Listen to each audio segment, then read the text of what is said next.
دې خاطر چې د افغانستان ته په دې وروستیو کې د روسیې او د چین خارجه وزیر او د روسیې کار درلود او ډېرې د پرمختګ خبرې وسولې ان شاء الله. په دې سفر کې ډېر مسایل مطرح سوي دي.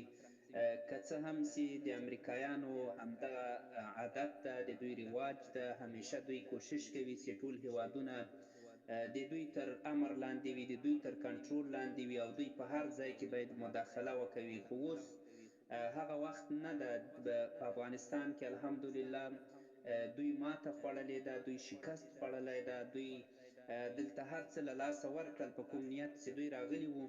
او د اسلامي امارت پالیسي له دوی سره د قطر د دوحې په تړون کې واضحه معلومه ده چې د افغانستان په چارو کې هیڅ چاته د مداخلې اجازه نه ورکوو. زموږ خپله خاوره ده، خپل وطن ده، خپل هیواد ده، او له ټولې نړۍ سره متقابل اړیکې غواړو. او هغه به داسې اړیکې وي چې د افغانستان ملي منافعو ته به ستونزې نه وي، مشکلات به نه وي، په خطر کې به نه وي، زموږ اسلامي اساسات به په خطر کې نه وي.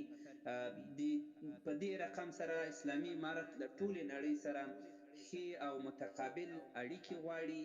او داسې امریکایان همیشه بار بار د افغانستان په نظام باندې فشارونه واردوي او کوشش کوي چې خپلې مداخلې ته لاره هواره کړي. دا د دوی یو اشتباه ده، د دوی یوه غلطي ده، ځکه اسلامي امارت ته امتحان ورکړی دوی ته چې اسلامي امارت داسې دریځ ده چې هغوی کوم دریځ لري له هغه نه په هیڅ صورت باندې نه تیریږي او نه تیریدلی سي.